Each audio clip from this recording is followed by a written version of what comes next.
बिस्मिल्लाहिर्रहमानिर्रहीम। अस्सलाम वालेकुम। पिछले क्लासों में मैंने बहुत कुछ आप लोगों के साथ डिस्कस की जो रिलेटेड था माइक्रो ऑर्गेनिज़म्स के साथ। उसके कुछ करैक्टरिस्टिक भी मैंने आप लोगों के साथ डिस्कस की। इसके अलावा इसके एडवांटेजेस और डिसएडवांटेजेस भी आज मैं आप लोगों के साथ डिस्कस करूँगा।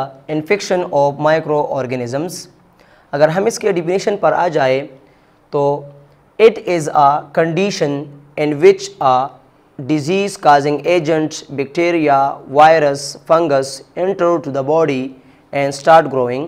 अगर हम इसके डिफिनीशन को देखें तो ये वो हालत है जिसमें डिजीज़ काजिंग एजेंट, वो चीज़ें जो इंसान के वजूद में बीमारियाँ फैलाते हैं, जैसे हम कहते हैं बैक्टीरिया, वायरस, फंगस, ये तीन माइक्रो ऑर्गेनिज़म्स है जो इंसान के वजूद में बीमारियाँ जो है वो फैलाते हैं।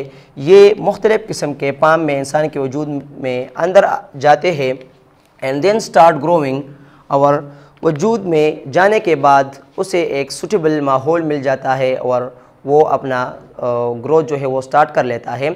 अगर वो वजूद के किसी भी पार्ट पर अटैक कर लेता है, वो डैमेज कर लेता है, तो वो डैमेज पार्ट जो है वो एक बीमारी का शक्ल इख्तियार कर लेता है, तो उसको हम कहते हैं इन्फेक्शन ऑफ माइक्रो ऑर्गेनिज़म।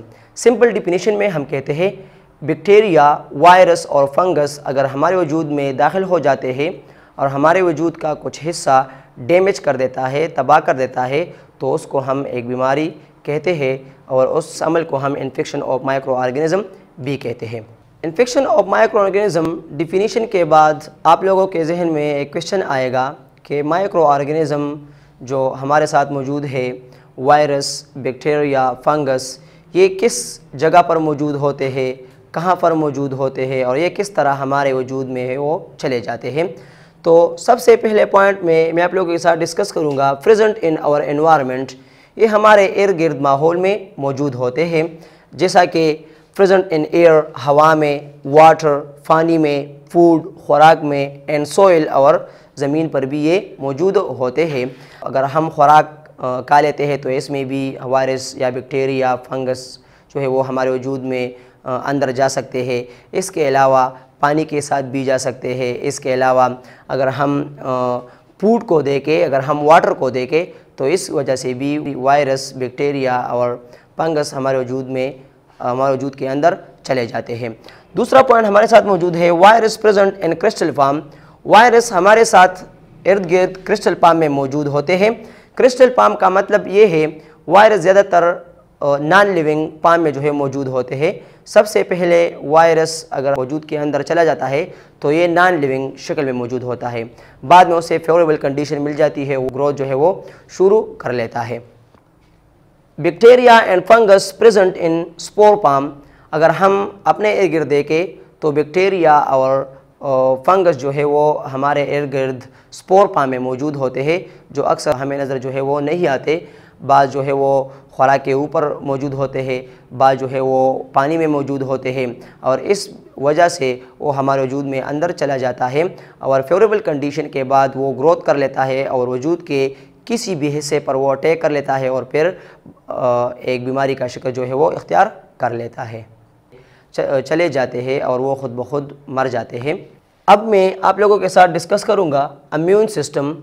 अगर हम देखें हर इंसान के वजूद को, तो अल्लाह ताला ने इसके वजूद में एक सिस्टम रखा हुआ है जो ऑटोमेटिकली माइक्रो ऑर्गेनिज़म को वो मार देता है। इसमें सबसे पहला पॉइंट हमारे साथ मौजूद है ability to kill micro organisms. जिस किस्म के माइक्रो ऑर्गेनिज़म हमारे वजूद के अंदर चले जाते हैं तो हमारा वजूद जो है वो इसके मुखालिफ एंटी वायरल या एंटी फंगल या एंटी बैक्टीरिया हार्मोन जो है वो बनाते हैं, वो इस पे अटैक कर लेता है, उसे मार देता है और हमारा वजूद जो है वो बीमारी से बच जाता है। इसमें दूसरा पॉइंट हमारे साथ मौजूद है to increase immunity through vaccine such as polio et cetera. अगर कोई चाहे कि मेरा इम्यून सिस्टम जो है वो ज़्यादा मजबूत हो, ज़्यादा ताकतवर हो, तो इसके लिए वो बाहर से वैक्सीन भी करा सकते हैं। इससे इसका वजूद जो इम्यून सिस्टम है वो ताकतवर बन जाता है, और जिस किस्म के माइक्रो ऑर्गेनिज़म जो है वो इसके वजूद में चले जाते हैं तो वो जल्द अज जल्द इसका असर जो है वो ख़त्म कर लेता है, और इस बिना पर वजूद जो है वो मुख्तलिफ़ किस्म की ख़तरनाक बीमारियों से बच जाता है। इसके बाद मैं आ जाता हूँ how to protect our selves from infection of micro organism. हम किस तरह माइक्रो ऑर्गेनिज़म के इन्फेक्शन से अपने आप को बचाएंगे, तो कुछ पॉइंट हमारे साथ मौजूद है। फर्स्ट पॉइंट है ऑब्ज़र्विंग क्लीनलीनेस। हमें चाहिए कि हम अपने इर्द गिर्द जगह जो है वो साफ़ रखें, इसका सफाई का ख़ास ख्याल रखें। दूसरा पॉइंट हमारे साथ मौजूद है follow Islamic rule like washing hand before and after eating. जो इस्लाम ने हमें जो कुछ बताया है सफाई के बारे में, तो इसका ख्याल रखना भी बहुत ज़रूरी है। जिस तरह बताया हुआ है washing hand before and after eating, अपने खाने से पहले और खाने के बाद अपने हाथ को जो है वो साबुन से अच्छी तरह धोइए। तो ये एक उसूल है, इसकी वजह से हम इन्फेक्शन ऑफ माइक्रो ऑर्गेनिज़म से जो है वो बच सकते हैं। तीसरा पॉइंट हमारे साथ मौजूद है टेक रेगुलरली बाथ। हमें चाहिए कि हम हर दिन जो है अच्छी तरह अपने आप को जो है साफ़ कर ले। इसका मतलब ये है कि हम अच्छी तरह जो है नहा लें, हमारे वजूद पर जितने भी माइक्रो ऑर्गेनिज़म जो है वो मौजूद होते हैं उससे जो है वो ख़त्म हो जाए। चौथा पॉइंट हमारे साथ मौजूद है ब्रशिंग टीथ एवरी डे। हमें चाहिए कि हम हर वक्त, अगर हम रात को जो है सोते हैं इससे पहले हमें चाहिए कि हम ब्रश कर लें, ताकि इस वजह से हम माइक्रो ऑर्गेनिज़म के इन्फेक्शन से बच जाए।